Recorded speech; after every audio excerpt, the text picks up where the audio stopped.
10 reasons you can't get over your ex. Oh my God, why is it so hard to get over an ex? You know, sometimes it feels truly bizarre because there are some relationships that end and you're like, okay, give me a week, I'll be fine. And then there are others that end and you're like, cool, guess I'm never gonna feel happiness ever again.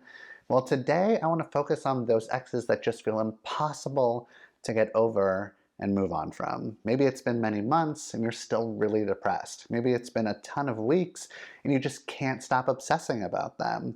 Maybe the breakup has infiltrated every single aspect of your life and you're having a really hard time letting go. Well, maybe a little insight into why this could be happening will give you some relief. Before we dive in, I'm Jeff Gunther, a licensed professional counselor in Portland, Oregon, and this video is brought to you by TherapyDen. Go to therapyden.com to find a progressive and accepting therapist near you by using the over 140 search filters. And I would love it if you supported this video by clicking that like button right now. Thank you. Okay, so obviously this isn't an exhaustive list, right?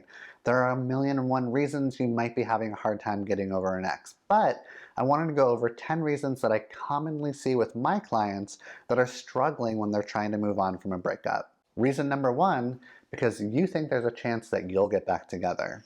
Hope, false hope, call it what you want, but maybe the most common reason it's hard to move on is because you just won't let go. You think there's a chance you'll reunite, so you're not willing to grieve and move on. I get it, but here's the thing. If you decide to give up hope and then there's a real chance to get back together in the future, you'll make a much more rational choice if you're not waiting desperately to give it another try.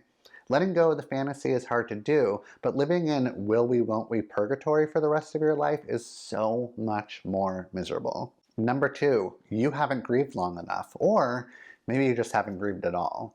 So the question I probably get asked the most is, how long will it take to get over my ex? The answer is, I don't know. It's so incredibly relative, but it's probably going to be more than a few days, and it's likely going to be more than a few weeks, and it could be months. But if you feel like it's gone on longer than it should, it might be due to the fact that you're not feeling the grief and the loss. At some point, it's healthy to feel the sadness so that you can honor it, understand it, and process it out of your body. Distracting yourself from your feelings is fine for a while, but if that's the only thing that you do, you probably won't fully heal. Number three, you are attached to them. When we partner up with someone, we are chemically attached to them. When the relationship ends, whether we like it or not, our brains and bodies are still feeling attached.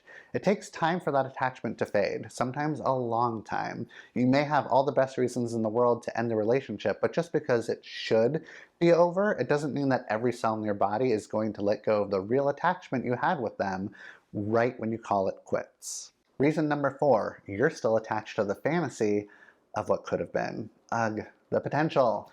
I hear about the potential all the time, and you make a good point. There was probably a ton of potential. That's one of the main reasons we get together with someone, because of the potential future that could be created with them. But you're not in relationship with their potential, you're in relationship with who they really are, and who they really are isn't a good match for you. There's likely a very good reason this relationship did not last. My suggestion, list all the negative things about them and the relationship and read this list over and over again when you're hooked on the potential of who they could have been. Number five, being single is lonely. It's the most cliche thing ever, but do you miss them or do you just miss being with someone? Because sometimes being single is a bummer and super boring. And even though your relationship may have had some problems, at least you had something to do, and at least you had someone to do it with. Embrace the loneliness, my friend, and do your best to start new hobbies and routines that add to your new identity. Reason number six, you don't want to start over again and you want that familiarity back. Just thinking about getting back on those dating apps is soul-crushing. Meeting someone, developing chemistry, finding out what all their dumb flaws are, all of that is incredibly overwhelming and time-consuming, and it would be so much easier to just fall back into the familiarity of the relationship you had with your ex, where even if everything wasn't quite right, at least you knew what you were dealing with, and you didn't have to wade through the uncertain waters filled with a bunch of turds. It's hard to let go of familiarity, but you'll never grow and you won't heal if you don't step out of your comfort zone and create something new. 7, you're craving their physical closeness. One of the hardest parts of a breakup is the sudden and jarring reality that you're not going to be able to touch and kiss your sweetie anymore. It's not usually something that people mentally prepare for. So after a breakup happens, you may all of a sudden get hit like a ton of bricks that there isn't anyone to cuddle and make out with anymore. And not only that, you might be disgusted at the thought of being intimate with someone new.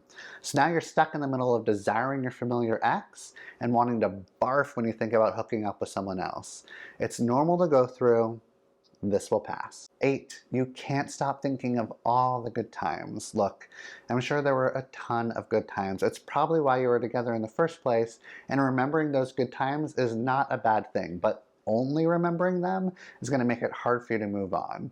You need a reality check, my friend. If you can't do it yourself, ask your friends or a therapist to be honest and remind you why the relationship didn't work out. There were likely some very good reasons. It all came to an end. Reason number 9, the relationship was part of your identity and now you're like, who am I? The longer you're with someone, the more the relationship takes over your life and defines your days. Almost everything is affected by your relationship, and that's just how it goes. So when the relationship is over, you may very well get stuck in an existential crisis. That's normal, uncomfortable, but it's important to move yourself through that anxiety and do the work to figure out what your new identity is going to be instead of yearning for the old one to come back. It's easier to go backwards, it's more healing to move forward. Number 10, because you were really hurt by them. We also need to acknowledge that the relationship could have done some serious damage to your psyche. If you are with an abuser or narcissist, it's going to take some time to heal. And I'd recommend doing that work with a therapist. But even if your ex didn't have a personality disorder or create trauma in your life, you still might be very let down and feeling a ton of pain. That amount of pain doesn't leave overnight. It could take 6 months, it could take more than a year. Be gentle with yourself. It will get better. If you want tools on how to let go of past relationships, let me know in the comments. And if you want more dating and relationship advice, make sure you subscribe. If you enjoy my content, a free way to support my channel is to like this video. Please do that. Also join me on TikTok and Instagram to get daily tips from me. If you're looking for a counselor like me, check out therapyden.com to easily find a therapist near you.